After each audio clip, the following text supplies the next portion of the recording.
that type of country.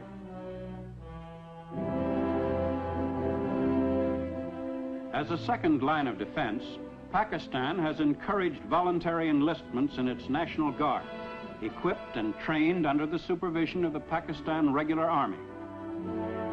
Formation of the National Guard met with such enthusiastic public response that recruiting centers were besieged by volunteers, anxious to play an active part in their country's defense. A women's branch of the National Guard was also formed to be put into service in case of a national emergency. Volunteers in these units perform their military duties with determination and spirit.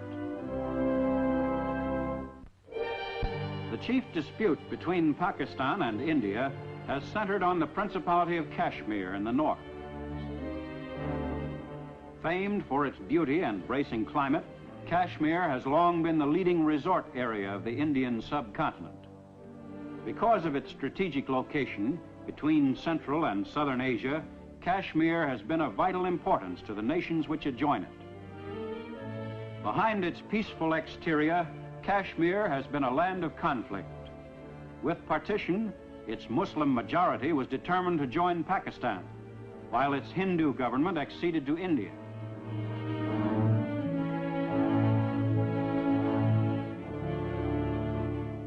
After months of military operations for control of the area, a ceasefire agreement between Pakistan and India was put into effect in January 1949 through the United Nations. In April 1950, relations between Pakistan and India were improved considerably by meetings between the prime ministers of the two nations, Liaquat Ali Khan and Jawaharlal Nehru.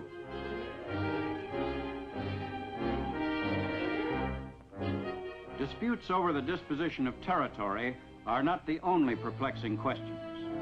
West Pakistan is one of the most extensively irrigated areas in the world, but the headwaters of the rivers which feed that system are in Kashmir and in India. If the principal flow of these rivers were lost to Pakistan, large areas of the country now fertile would become arid. Should India divert the course of these rivers, Pakistan's irrigation system would become useless. Since Pakistan is chiefly an agricultural nation, such a move on India's part would be ruinous to the economy of the country as a whole.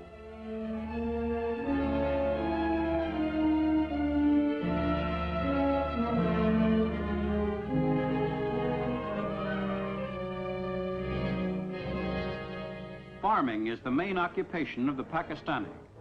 About 90% of the people are engaged in cultivation of the land or in animal breeding. Pakistan's farmers, most of whom own the land they work, are now being advised by the government on modern techniques, but in general, they still use time-honored methods and ancient implements.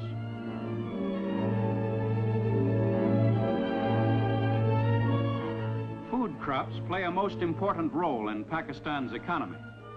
Wheat is the principal food crop of West Pakistan, which raises 99% of Pakistan's total of more than 3 million tons a year. This production is more than sufficient for the needs of the entire country, and the balance of the crop, some 600,000 tons, is available for export. More than 3/4 of Pakistan's total area under cultivation is devoted to the raising of food crops. Most of Pakistan's 80 million people live in villages which range in size from a population of a few hundred to several thousand. Each villager, by nature an individualist, takes an important part in the life of the community. In most cases, the village is self-sufficient. All minor disputes come before the village council, chosen by the villagers themselves. The council selects a headman from among the group, and when a puzzling local problem must be settled, the council meets in open session. A villager may accuse a neighbor of grazing cattle on his land, and the defendant must explain his side of the case to the council.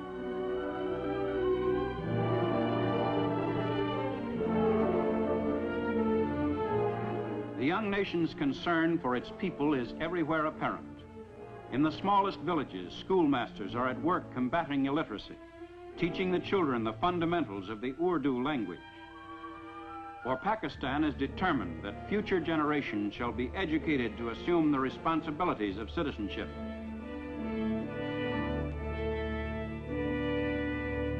One of the favorite forms of relaxation in the villages is a game of volleyball, a popular sport throughout Pakistan.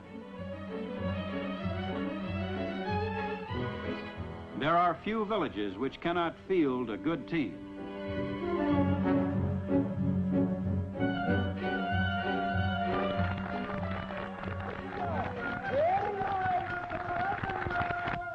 And once the chores of the day are finished, the villagers can enjoy the tunes of itinerant musicians who roam the countryside, entertaining the people who work the soil.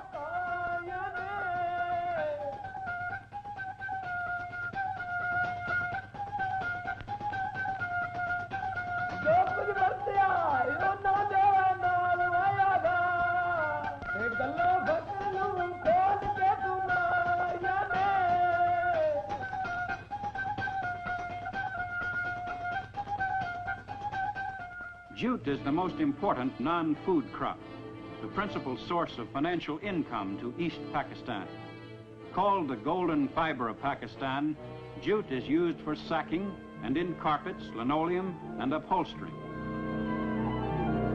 More than 3/4 of the world's supply of jute is raised in East Pakistan. Because the nation was left without a jute mill when British India was partitioned, the fiber could not be processed in Pakistan. Pending the construction of mills, Pakistan exports the raw fiber. All of East Pakistan's exports are funneled through the deep-water port of Chittagong on the Bay of Bengal. Through this port are routed also all shipments bound for West Pakistan, the only surface supply route between the two sections of the country. At Karachi, principal port of West Pakistan on the Arabian Sea, the ships of the great maritime nations discharge their cargoes of machinery.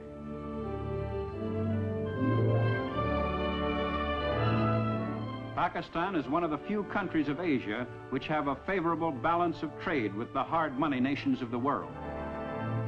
For despite the large quantities of machinery and other goods entering the country, Pakistan's exportable surplus of jute, cotton, wheat, and other products more than offsets the value of its imports. Transportation facilities to the interior are being improved steadily. Track trains like the Pak Mail Express link the major cities of Karachi, Lahore, and Peshawar.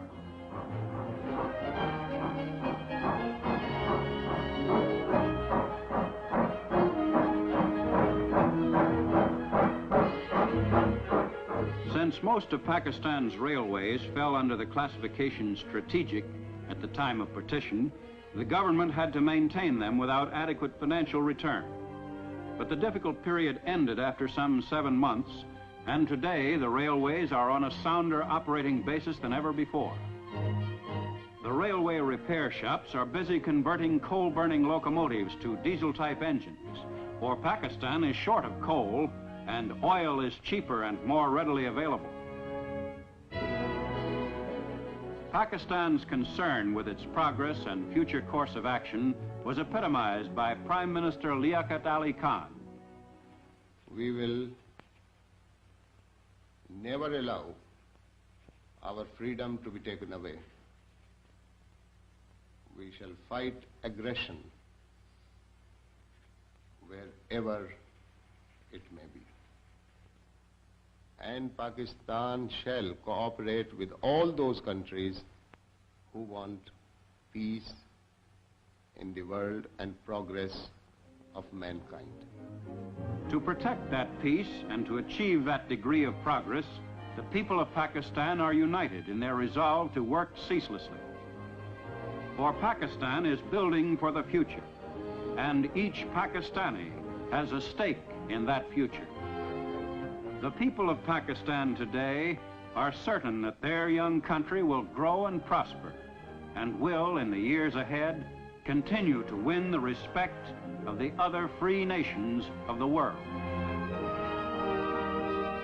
Time marches on.